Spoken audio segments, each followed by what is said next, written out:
ಈಶ್ವರ ಸಿದ್ಧಗಿರಿ ಎಲ್ಲ ಮುಗಿಬೇಕಾರೆ ಪ್ರವಾಹ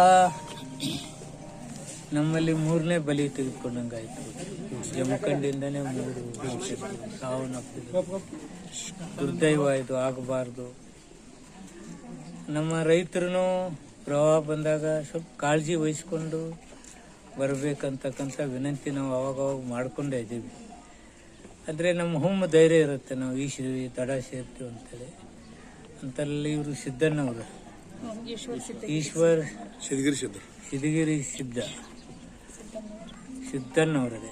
ಅವ್ರಿಗೆ ಪಾಪ ಅವರ ಒಂದು ಏನು ಈಜು ಮಾಡಿ ನಾನು ದಾಟ್ತೀನಿ ಅಂತಕ್ಕಂಥ ಒಂದು ಸಾಹಸದಿಂದ ಬಂದಿದ್ದಾರೆ. ಅದು ಆಗಿಲ್ಲ. ನೀರು ನಿಂತಾಗ ಮತ್ತೊಂದು ಇಂಥ ತೊಂದರೆಗಳಾಗ್ತವೆ.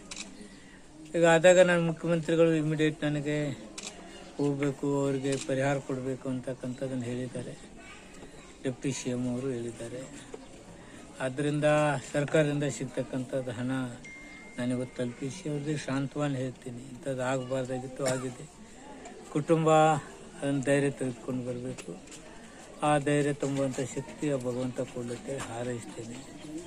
ಇದು ಮುಳುಗಡೆ ಏರಿಯಾ ಆಗಿದೆ. ಇನ್ನು ಜಮೀನುಗಳಿಗೆ ನಾವು ಹಣ ಕೊಟ್ಟಿಲ್ಲ. ಅವನ್ನ ಆದಷ್ಟು ಬೇಗ ಸರ್ಕಾರ ಆ ಕಡೆ ಗಮನ ಹರಿಸ್ತಕ್ಕಂಥ ಕೆಲಸ ನಾವು ಮಾಡ್ತೀವಿ.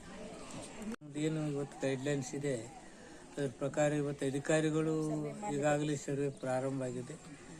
ಆ ದಿಶೆಯತ್ತ ಹಣ ಕೊಡ್ತಕ್ಕಂಥ ಕೆಲಸ ಮಾಡ್ತೀವಿ. ನಾವು ಯಾವಾಗೆಲ್ಲ ಉಟ್ಕೊಂಡು ಯಾವಾಗಿಂದ ಅದಕ್ಕಿಂತ ಮುಂಚೆನೂ ಇದು ನಡೀತಾನೆ ಐತೆ. ಪ್ರವಾಹ ಇವು ಆಕಸ್ಮಿಕವಾಗಿ ಮತ್ತೊಂದು ಬರ್ತಾ ಇದ್ದಾವೆ. ಆದರೆ ಸರ್ಕಾರ ಕೆಲವು ಕಡೆ ದಿಟ್ಟಿನಲ್ಲೂ ತೆಗೆದುಕೊಳ್ಳೋದು ಮುಳುಗಡೆ ಆಗೋದ್ರಿಂದ ಇದು ನಾವೇನಾದರೂ ಲ್ಯಾಂಡಿಗೆ ಹಣ ಕೊಟ್ಟರೆ ಇಲ್ಲಿದೇನು ತೊಂದರೆ ಆಗಲಿಕ್ಕಿಲ್ಲ. ಹೀಗೆ ಭಾಳ ಹಳ್ಳಿಗಳು ಆ ಪ್ರವಾಹದಿಂದ ಬೆಳೆ ಹಾನಿ ಆಗ್ತಕ್ಕಂಥದ್ದು ಆಗ್ತದೆ. ಅದನ್ನ ಈಗಾಗಲೇ ನಾನು ಸರ್ವೆ ಮಾಡಲಿಕ್ಕೆ ಸೂಚನೆ ಕೊಟ್ಟಿದ್ದೀನಿ. ಈಗಾಗಲೇ ನಮ್ಮ KB ಜೈನ್ MD ಅವರು ಗೌರ್ಮೆಂಟಿಗೆ ಬರೆದಿದ್ದಾರೆ. ಗೌರ್ಮೆಂಟ್ ತಂಡ ಇಮಿಡಿಯೇಟ್ ಬಂದು ಸರ್ವೆ ಮಾಡ್ತಾಯಿದೆ. ಯಾವುದಕ್ಕಾಗಿ ನೀರು ಜಾಸ್ತಿ ನಿಲ್ತಿದೆ ಏನು ಅಂತಕ್ಕಂಥ ಸರ್ವೆ ರಿಪೋರ್ಟ್ ಬಂದ ನಂತರ ಸರ್ಕಾರ ಕ್ರಮ ಕೈಗೊಳ್ತದೆ.